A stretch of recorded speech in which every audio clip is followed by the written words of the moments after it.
Hello friends.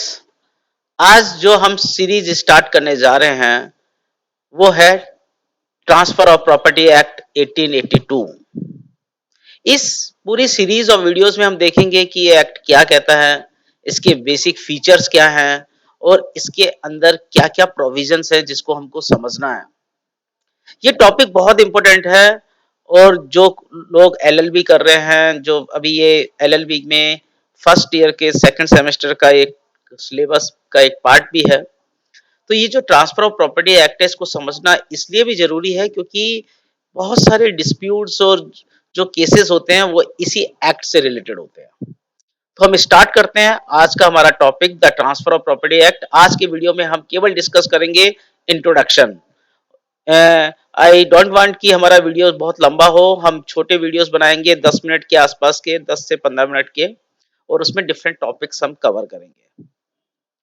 तो सबसे पहले अगर हम इस एक्ट का प्रीएम्बल देखें तो ये एक्ट अपने आप में प्रीएम्बल में कहता है कि whereas it is expedient to define and amend. It means ये जो एक्ट है ये डिफाइन कर रहा है और अमेंड कर रहा है कुछ प्रोविजंस को जो एग्जिस्टिंग लॉ है उसके। और ये जो एक्ट है, ये जो ट्रांसफर ऑफ प्रॉपर्टी एक्ट है जिसको शॉर्ट में टीपीए भी कहते हैं, कुछ लोग इसको टोपा भी कहते हैं, ये एक्ट ऑफ पार्टीज का जो कंडक्ट है, जो ट्रांसफर ऑफ प्रॉपर्टी एक्ट है वह एक्ट ऑफ पार्टीज उसी को गवर्न करता है। इस एक्ट के, इस टीपी एक्ट के क्या ऑब्जेक्टिव है? ऑब्जेक्टिव्स हैं to regulate the transmission of property between living persons. Living persons के बीच में जो ट्रांजैक्शंस हो रहा है केवल ये उसी को रेगुलेट करता है। और ये कॉन्ट्रैक्ट लॉ को भी कंप्लीट करता है। कॉन्ट्रैक्ट लॉ आप लोगों को याद होगा 1872 का एक्ट है और ये जो हमारा टीपीए है ये 1882 का है। तो ये जो इस एक्ट के कुछ प्रोविजंस हैं उनको ये कंप्लीट करता है। कई बार ऑब्जेक्टिव में ये क्वेश्चंस आता है कि contract law is completed by which act? It is the टोपा। तो जो ट्रांसफर ऑफ प्रॉपर्टी एक्ट है वो कॉन्ट्रैक्ट लॉ को कंप्लीट करता है। कैसे कंप्लीट करता है?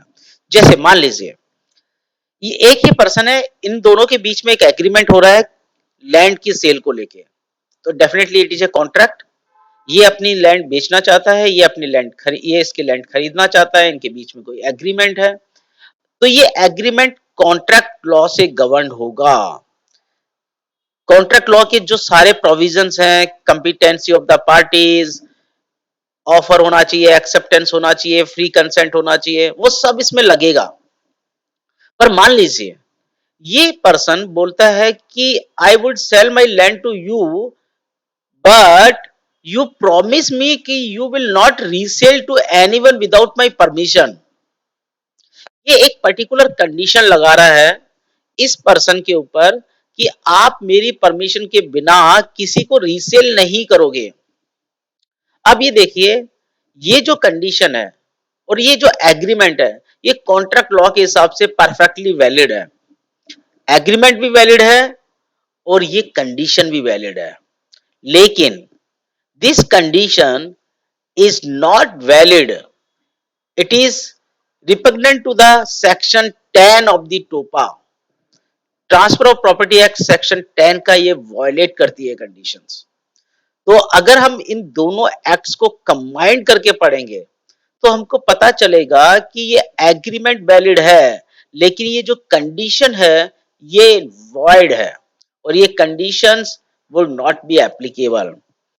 कॉन्ट्रैक्ट के अंदर even both the parties agree even though that condition will not be valid. तो आपको समझ में आ रहा होगा, ये जस्ट मैंने एक एग्जांपल दिया था कि कॉन्ट्रैक्ट लॉ को ये कैसे कंप्लीट करता है।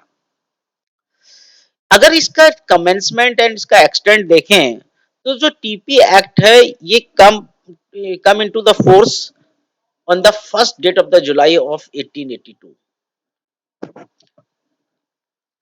पर ये एक्ट किस पे गवर्न नहीं होता है? ये ऑपरेशन ऑफ लॉ पे गवर्न नहीं होता। अगर किसी प्रॉपर्टी का ट्रांसफर बाय लॉ हो रहा है it means by operation of law मतलब जो पार्टीज है उनकी कंसेंट के बिना, मतलब उसकी कंसेंट की जरूरत नहीं है। अगर जैसे कॉन्ट्रैक्ट के अंदर क्या होता है कि both the parties should have free consent, लेकिन अगर मान लीजिए ऑपरेशन ऑफ लॉ है तो किसी एक पार्टी की या बोथ दी पार्टीज की कंसेंट की जरूरत नहीं है, उसके बिना भी प्रॉपर्टी का ट्रांसफर हो जाएगा। That is operation of law. तो ये एक्ट केवल एक्ट ऑफ पार्टीज को गवर्न करता है, इसमें एप्लीकेबल होगा। ऑपरेशन ऑफ लॉ में ये एक्ट एप्लीकेबल नहीं होता है। तो ऑपरेशन ऑफ लॉ कहां कहां होता है? जैसे कि टेस्टामेंट्री ट्रांसफर हो रहा है। टेस्टामेंट्री ट्रांसफर मतलब किसी पर्सन ने अगर विल बनाई है अपनी, और विल के थ्रू अपनी प्रॉपर्टी को ट्रांसफर कर रहा है उसकी डेथ के बाद, तो उसको बोलते हैं टेस्टामेंट्री।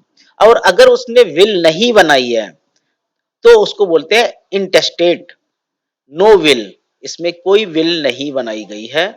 तो इसका ट्रांसफर कैसे होगा, इसको कौन लॉ गवर्न करेगा, इसका सक्स और इसी तरह से सक्सेशन, फोरफीचर, इंसॉल्वेंसी, कोर्ट जो सेल करता है, इस सब के ऊपर, इन सभी प्रोविजंस के ऊपर टोपा या टीपीए एप्लीकेबल नहीं होता है।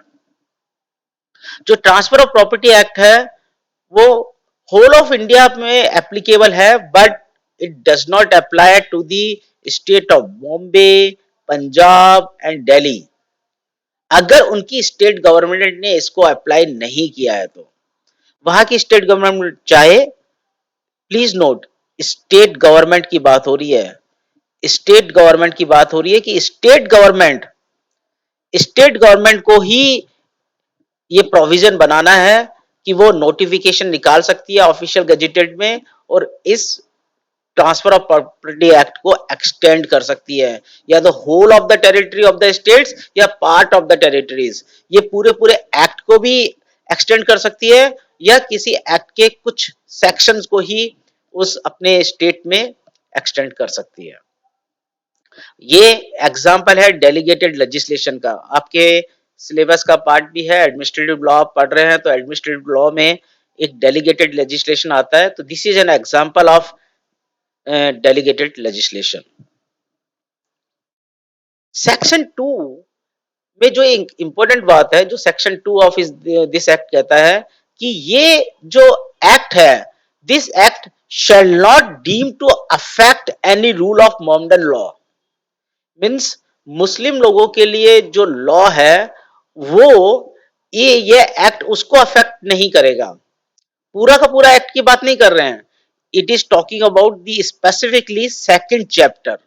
सेकंड चैप्टर मतलब सेक्शन 5 से लेके 53A तक का जो सेकंड चैप्टर है, उस पे ये जो इस एक्ट का सेक्शन 5 टू 53A है, ये will not affect any rule of Mohammedan law. देखिए प्लीज कीप इन माइंड, इसने ये नहीं कहा कि मोमडन लॉ पे ये एक्ट नहीं लगेगा। ये कह रहा है कि अगर कुछ इसमें दिक्कत है, दोनों के बीच में रिपग्नेंसी है, कुछ सेकंड चैप्टर कुछ और बोल रहा है, मोमडन लॉ कुछ और बोल रहा है, तब in case of means there is no harmony, in that case only this chapter will not be applicable. जैसे कि फॉर एग्जांपल, एक जो मोमडन पर्सन है, ये अपनी प्रॉपर्टी को परपेचुइटी में दे सकता है, but this is a violation of section 13 of TP act. तो ये जब हम सेक्शन 13 और 14 पढ़ेंगे तब आपको समझ में आएगा।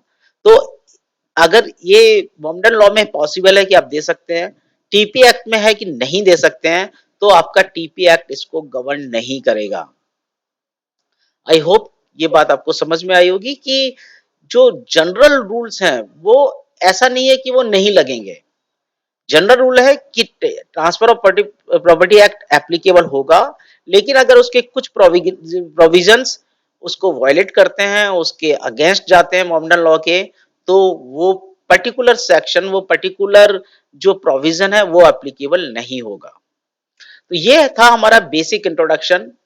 हमारे नेक्स्ट वीडियो में we will start the real TP act, जिसमें हम स्टार्ट करेंगे मूवेबल एंड इमूवेबल प्रॉपर्टीज से और डिफरेंट इंटरप्रिटेशन क्लॉज से। Thank you very much.